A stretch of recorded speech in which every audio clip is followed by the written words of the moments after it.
That is the world of which my dreams brought me dim, scattered echoes every night. I cannot hope to give any true idea of the horror and dread contained in such echoes, for it was upon a wholly intangible quality, the sharp sense of pseudo-memory, that such feelings mainly depended. As I have said, my studies gradually gave me a defense against these feelings in the form of rational psychological explanations, and this saving influence was augmented by the subtle touch of accustomedness which comes with the passage of time. Yet in spite of everything, the vague, creeping terror would return momentarily now and then. It did not, however, engulf me as it had before, and after 1922 I lived a very normal life of work and recreation. In the course of years I began to feel that my experience, together with the kindred cases and the related folklore, ought to be definitely summarized and published for the benefit of serious students.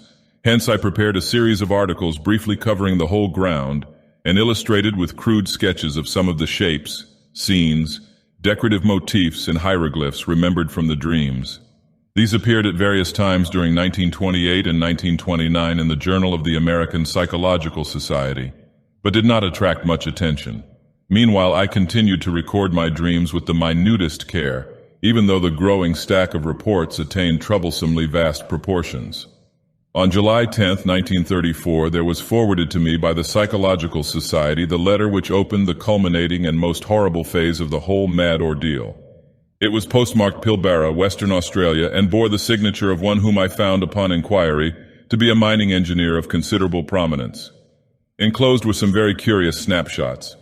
I will reproduce the text in its entirety, and no reader can fail to understand how tremendous an effect it and the photographs had upon me. I was for a time almost stunned and incredulous, for although I had often thought that some basis of fact must underlie certain phases of the legends which had colored my dreams, I was nonetheless unprepared for anything like a tangible survival from a lost world remote beyond all imagination. Most devastating of all were the photographs. For here, in cold, incontrovertible realism, there stood out against a background of sand certain worn-down, water-ridged, storm-weathered blocks of stone whose slightly convex tops and slightly concave bottoms told their own story. And when I studied them with a magnifying glass, I could see all too plainly, amidst the batterings and pittings, the traces of those vast curvilinear designs and occasional hieroglyphs whose significance had become so hideous to me. But here is the letter which speaks for itself. 49 Dampier Stonier, Pilbara, W. Australia, 18 May 1934. Professor N.W. Peasley, COM, Psychological Society, 30 East 41st Street, New York City, USA. My dear sir, a recent conversation with Dr. E.M. Boyle of Perth and some papers with your articles which he has just sent me make it advisable for me to tell you about certain things I have seen in the great sandy desert east of our gold field here. It would seem, in view of the peculiar legends about old cities with huge stonework and strange designs and hieroglyphs which you describe, that I have come upon something very important. The blackfellows have always been full of talk about great stones with marks on them and seem to have a terrible fear of such things. They connect them in some way with their common racial legends about Budai, the gigantic old man who lies asleep for ages underground with his head on his arm, and who will someday awake and eat up the world. There are some very old and half-forgotten tales of enormous underground huts of great stones, where passages lead down and where horrible things have happened. The blackfellows claim that once some warriors fleeing in battle went down into one and never came back, but that frightful winds began to blow from the place soon after they went down. However, there usually isn't much in what these natives say. But what I have to tell is more than this. 2 years ago, when I was prospecting about 500 miles east in the desert, I came on a lot of queer pieces of dressed stone, perhaps 3x2 feet in size, and weathered and pitted to the very limit. At first I couldn't find any of the marks the blackfellows told about, but when I looked close enough I could make out some deeply carved lines in spite of the weathering. They were peculiar curves, just like what the blacks had tried to describe. I imagine there must have been 30 or 40 blocks, some nearly buried in the sand and all within a circle perhaps a quarter of a mile's diameter. When I saw some, I looked around closely for more and made a careful reckoning of the place with my instruments. I also took pictures of 10 or 12 of the most typical blocks, and will enclose the prints for you to see. I turned my information and pictures over to the government at Perth, but they have done nothing with them. Then I met Dr. Boyle, who had read your articles in the Journal of the American Psychological Society, and in time happened to mention the stones. He was enormously interested and became quite excited when I showed him my snapshots, saying that the stones and markings were just like those of the masonry you had dreamed about and seen described in legends. He meant to write you but was delayed. Meanwhile, he sent me most of the magazines with your articles, and I saw at once from your drawings and descriptions that my stones are certainly the kind you mean. You can appreciate this from the enclosed prints. Later on you will hear directly from Dr. Boyle. Now I can understand how important all this will be to you. Without question, we are faced with the remains of an unknown civilization older than any dreamed of before, and forming a basis for your legends. As a mining engineer, I have some knowledge of geology and can tell you that these blocks are so ancient they frighten me.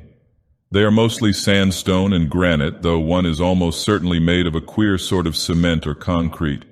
They bear evidence of water action, as if this part of the world had been submerged and come up again after long ages, all since these blocks were made and used. It is a matter of hundreds of thousands of years, or heaven knows how much more. I don't like to think about it. In view of your previous diligent work in tracking down the legends and everything connected with them, I cannot doubt but that you will want to lead an expedition to the desert and make some archaeological excavations. Both Dr. Boyle and I are prepared to cooperate in such work if you, or organizations known to you, can furnish the funds. I can get together a dozen miners for the heavy digging. The blacks would be of no use, for I've found that they have an almost maniacal fear of this particular spot. Boyle and I are saying nothing to others, for you very obviously ought to have precedence in any discoveries or credit. The place can be reached from Pilbara in about 4 days by motor tractor, which we'd need for our apparatus. It is somewhat west and south of Warburton's Path of 1873, and 100 miles southeast of Joanna Spring. We could float things up the De Grey River instead of starting from Pilbara, but all that can be talked over later.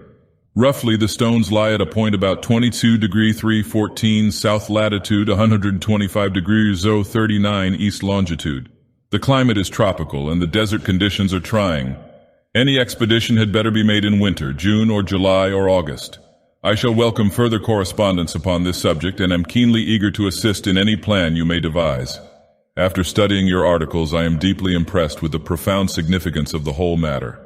Dr. Boyle will write later. When rapid communication is needed, a cable to Perth can be relayed by wireless.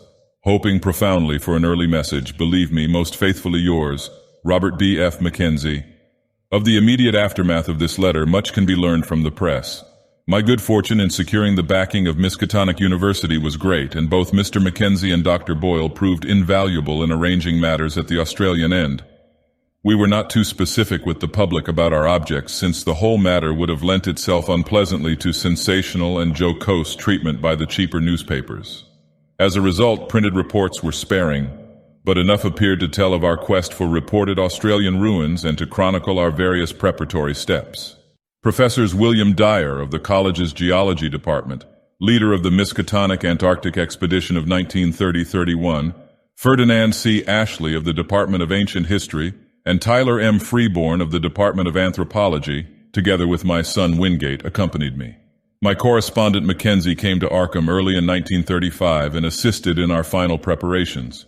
He proved to be a tremendously competent and affable man of about 50, admirably well-read and deeply familiar with all the conditions of Australian travel. He had tractors waiting at Pilbara, and we chartered a tramp steamer of sufficiently light draft to get up the river to that point.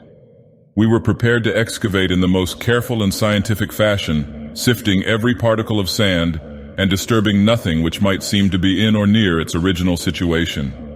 Sailing from Boston aboard the wheezy Lexington on March 28, 1935, we had a leisurely trip across the Atlantic and Mediterranean through the Suez Canal, down the Red Sea and across the Indian Ocean to our goal. I need not tell how the sight of the low, sandy West Australian coast depressed me, and how I detested the crude mining town and dreary gold fields where the tractors were given their last loads. Dr. Boyle, who met us, proved to be elderly, pleasant, and intelligent, and his knowledge of psychology led him into many long discussions with my son and me. Discomfort and expectancy were oddly mingled in most of us when at length our party of 18 rattled forth over the arid leagues of sand and rock. On Friday, May 31st, we forded a branch of the De Grey and entered the realm of utter desolation. A certain positive terror grew on me as we advanced to this actual sight of the elder world behind the legends. a terror of course abetted by the fact that my disturbing dreams and pseudo-memories still beset me with unabated force. It was on Monday, June 3rd, that we saw the first of the half-buried blocks.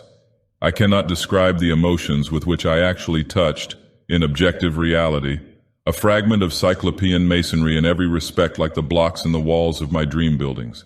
There was a distinct trace of carving, and my hands trembled as I recognized part of a curvilinear decorative scheme made hellish to me through years of tormenting nightmare and baffling research. A month of digging brought a total of some 1250 blocks in varying stages of wear and disintegration.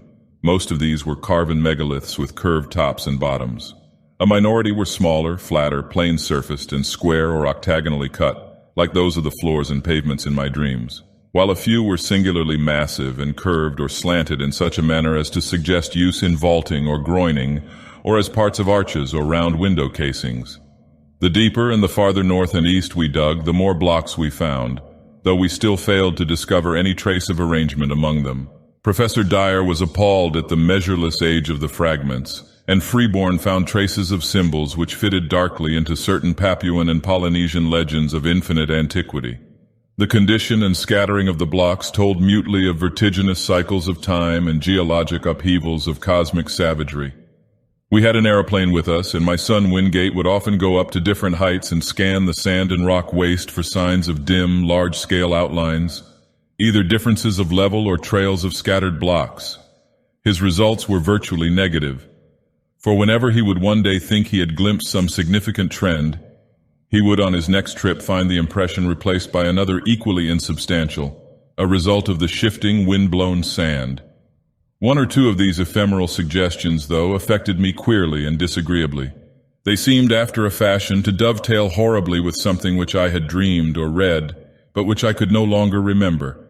There was a terrible pseudo-familiarity about them, which somehow made me look furtively and apprehensively over the abominable, sterile terrain toward the north and northeast. Around the first week in July, I developed an unaccountable set of mixed emotions about that general northeasterly region. There was horror, and there was curiosity, but more than that, there was a persistent and perplexing illusion of memory. I tried all sorts of psychological expedients to get these notions out of my head, but met with no success. Sleeplessness also gained upon me, but I almost welcomed this because of the resultant shortening of my dream periods. I acquired the habit of taking long, lone walks in the desert late at night, usually to the north or northeast, whither the sum of my strange new impulses seemed subtly to pull me. Sometimes on these walks I would stumble over nearly buried fragments of the ancient masonry. Though there were fewer visible blocks here than where we had started, I felt sure that there must be a vast abundance beneath the surface. The ground was less level than at our camp, and the prevailing high winds now and then piled the sand into fantastic temporary hillocks, exposing some traces of the elder stones while it covered other traces. I was queerly anxious to have the excavations extend to this territory, yet at the same time dreaded what might be revealed. Obviously, I was getting into a rather bad state, all the worse because I could not account for it. An indication of my poor nervous health can be gained from my response to an odd discovery which I made on one of my nocturnal rambles. It was on the evening of July 11th when a gibbous moon flooded the mysterious hillocks with a curious pallor. Wandering somewhat beyond my usual limits, I came upon a great stone which seemed to differ markedly from any we had yet encountered. It was almost wholly covered, but I stooped and cleared away the sand with my hands, later studying the object carefully and supplementing the moonlight with my electric torch. Unlike the other very large rocks, this one was perfectly square-cut with no convex or concave surface. It seemed, too, to be of a dark basaltic substance wholly dissimilar to the granite and sandstone and occasional concrete of the now familiar fragments. Suddenly I rose, turned, and ran for the camp at top speed. It was a wholly unconscious and irrational flight, and only when I was close to my tent did I fully realize why I had run. Then it came to me. The queer dark stone was something which I had dreamed and read about, and which was linked with the uttermost horrors of the eon-old legendary. It was one of the blocks of that basaltic elder masonry which the fabled great race held in such fear, the tall windowless ruins left by those brooding, half-material alien things that festered in earth's nether abysses and against whose wind-like invisible forces the trapdoors were sealed and the sleepless sentinels posted. I remained awake all that night, but by dawn realized how silly I had been to let the shadow of a myth upset me. Instead of being frightened, I should have had a discoverer's enthusiasm. The next forenoon I told the others about my find, and Dyer, Freeborn, Boyle, my son, and I set out to view the anomalous block. Failure, however, confronted us. I had formed no clear idea of the stone's location, and a late wind had wholly altered the hillocks of shifting sand. I come now to the crucial and most difficult part of my narrative, all the more difficult because I cannot be quite certain of its reality. At times I feel uncomfortably sure that I was not dreaming or deluded, and it is this feeling, in view of the stupendous implications which the objective truth of my experience would raise, which impels me to make this record. My son, a trained psychologist with the fullest and most sympathetic knowledge of my whole case, shall be the primary judge of what I have to tell. First, let me outline the externals of the matter as those at the camp know them. On the night of July 17th, 18th, after a windy day, I retired early but could not sleep. Rising shortly before 11 and afflicted as usual with that strange feeling regarding the northeastward terrain, I set out on one of my typical nocturnal walks, seeing and greeting only one person, an Australian miner named Tupper, as I left our precincts. The moon, slightly past full, shone from a clear sky and drenched the ancient sands with a white, leprous radiance which seemed to me somehow infinitely evil. There was no longer any wind, nor did any return for nearly 5 hours, as amply attested by Tupper and others who did not sleep through the night. The Australian lass saw me walking rapidly across the pallid, secret-guarding hillocks toward the northeast. About 3:30 a.m. a violent wind blew up, waking everyone in camp and felling 3 of the tents. The sky was unclouded and the desert still blazed with that leprous moonlight. As the party saw to the tents, my absence was noted, but in view of my previous walks, this circumstance gave no one alarm. And yet as many as 3 men, all Australians, seemed to feel something sinister in the air. Mackenzie explained to Professor Freeborn that this was a fear picked up from blackfellow folklore, the natives having woven a curious fabric of malignant myth about the high winds which at long intervals sweep across the sands under a clear sky. Such winds, it is whispered, blow out of the great stone huts under the ground where terrible things have happened and are never felt except near places where the big marked stones are scattered. Close to 4, the gale subsided as suddenly as it had begun, leaving the sand hills in new and unfamiliar shapes. It was just past 5, with the bloated fungoid moon sinking in the west, when I staggered into camp, hatless, tattered, features scratched and ensanguined, and without my electric torch. Most of the men had returned to bed, but Professor Dyer was smoking a pipe in front of his tent. Seeing my winded and almost frenzied state, he called Dr. Boyle, and the 2 of them got me on my cot and made me comfortable. My son, roused by the stir, soon joined them, and they all tried to force me to lie still and attempt sleep. But there was no sleep for me. My psychological state was very extraordinary, different from anything I had previously suffered. After a time I insisted upon talking, nervously and elaborately explaining my condition. I told them I had become fatigued and had lain down in the sand for a nap. There had, I said, been dreams even more frightful than usual, and when I was awaked by the sudden high wind, my overwrought nerves had snapped. I had fled in panic, frequently falling over half-buried stones and thus gaining my tattered and bedraggled aspect. I must have slept long, hence the hours of my absence. Of anything strange either seen or experienced, I hinted absolutely nothing, exercising the greatest self-control in that respect. But I spoke of a change of mind regarding the whole work of the expedition and earnestly urged a halt in all digging toward the northeast. My reasoning was patently weak, for I mentioned a dearth of blocks, a wish not to offend the superstitious miners, a possible shortage of funds from the college, and other things either untrue or irrelevant. Naturally, no one paid the least attention to my new wishes, not even my son, whose concern for my health was very obvious. The next day I was up and around the camp, but took no part in the excavations. Seeing that I could not stop the work, I decided to return home as soon as possible for the sake of my nerves, and made my son promise to fly me in the plane to Perth, 1,000 miles to the southwest, as soon as he had surveyed the region I wished let alone. If, I reflected, the thing I had seen was still visible, I might decide to attempt a specific warning even at the cost of ridicule. It was just conceivable that the miners who knew the local folklore might back me up. Humoring me, my son made the survey that very afternoon, flying over all the terrain my walk could possibly have covered. Yet nothing of what I had found remained in sight. It was the case of the anomalous basalt block all over again. The shifting sand had wiped out every trace. For an instant I half regretted having lost a certain awesome object in my stark fright, but now I know that the loss was merciful.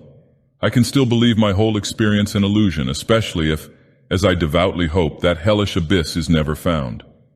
Wingate took me to Perth July 20th, though declining to abandon the expedition and return home. He stayed with me until the 25th, when the steamer for Liverpool sailed. Now in the cabin of the Empress, I am pondering long and frantically on the entire matter and have decided that my son at least must be informed. It shall rest with him whether to diffuse the matter more widely. In order to meet any eventuality, I have prepared this summary of my background, as already known in a scattered way to others, and will now tell as briefly as possible what seemed to happen during my absence from the camp that hideous night. Nerves on edge and whipped into a kind of perverse eagerness by that inexplicable, dread-mingled, pseudo-mnemonic urge toward the northeast, I plodded on beneath the evil, burning moon. Here and there I saw, half shrouded by the sand, those primal cyclopean blocks left from nameless and forgotten eons. The incalculable age and brooding horror of this monstrous waste began to oppress me as never before, and I could not keep from thinking of my maddening dreams, of the frightful legends which lay behind them, and of the present fears of natives and miners concerning the desert and its carven stones. And yet I plodded on as if to some eldritch rendezvous, more and more assailed by bewildering fancies, compulsions, and pseudo-memories. I thought of some of the possible contours of the lines of stones as seen by my son from the air, and wondered why they seemed at once so ominous and so familiar. Something was fumbling and rattling at the latch of my recollection while another unknown force sought to keep the portal barred. The night was windless, and the pallid sand curved upward and downward like frozen waves of the sea. I had no goal, but somehow plowed along as if with fate-bound assurance. My dreams welled up into the waking world so that each sand-embedded megalith seemed part of endless rooms and corridors of pre-human masonry, carved and hieroglyphed with symbols that I knew too well from years of custom as a captive mind of the great race. At moments I fancied I saw those omniscient conical horrors moving about at their accustomed tasks, and I feared to look down lest I find myself one with them in aspect. Yet all the while I saw the sand-covered blocks as well as the rooms and corridors, the evil burning moon as well as the lamps of luminous crystal, the endless desert as well as the waving ferns and cycads beyond the windows. I was awake and dreaming at the same time. I do not know how long or how far, or indeed in just what direction, I had walked when I first spied the heap of blocks bared by the day's wind. It was the largest group in one place that I had so far seen, and so sharply did it impress me that the visions of fabulous eons faded suddenly away. Again there were only the desert and the evil moon and the shards of an unguessed past. I drew close and paused and cast the added light of my electric torch over the tumbled pile. A hillock had blown away, leaving a low, irregularly round mass of megaliths and smaller fragments some 40 feet across and from 2 to 8 feet high. From the very outset I realized that there was some utterly unprecedented quality about these stones. Not only was the mere number of them quite without parallel, but something in the sand-worn traces of design arrested me as I scanned them under the mingled beams of the moon and my torch. Not that anyone differed essentially from the earlier specimens we had found. It was something subtler than that. The impression did not come when I looked at one block alone, but only when I ran my eye over several almost simultaneously. Then at last, the truth dawned upon me. The curvilinear patterns on many of these blocks were closely related, parts of one vast decorative conception. For the first time in this eon-shaken waste, I had come upon a mass of masonry in its old position. Tumbled and fragmentary, it is true, but nonetheless existing in a very definite sense. Mounting at a low place, I clambered laboriously over the heap, here and there clearing away the sand with my fingers and constantly striving to interpret varieties of size, shape and style, and relationships of design. After a while I could vaguely guess at the nature of the bygone structure and at the designs which had once stretched over the vast surfaces of the primal masonry. The perfect identity of the whole, with some of my dream glimpses, appalled and unnerved me. This was once a cyclopean corridor, 30 feet tall, paved with octagonal blocks and solidly vaulted overhead. There would have been rooms opening off on the right, and at the farther end one of those strange inclined planes would have wound down to still lower depths. I started violently as these conceptions occurred to me, for there was more in them than the blocks themselves had supplied. How did I know that this level should have been far underground? How did I know that the plane leading upward should have been behind me? How did I know that the long subterranean passage to the square of pillars ought to lie on the left one level above me? How did I know that the room of machines and the rightward leading tunnel to the central archives ought to lie 2 levels below? How did I know that there would be one of those horrible metal-banded trapdoors at the very bottom 4 levels down? Bewildered by this intrusion from the dream world, I found myself shaking and bathed in a cold perspiration. Then, as a last intolerable touch, I felt that faint, insidious stream of cool air trickling upward from a depressed place near the center of the huge heap. Instantly, as once before, my visions faded, and I saw again only the evil moonlight, the brooding desert, and the spreading tumulus of Paleogean masonry. Something real and tangible, yet fraught with infinite suggestions of nighted mystery, now confronted me. For that stream of air could argue but one thing, a hidden gulf of great size beneath the disordered blocks on the surface.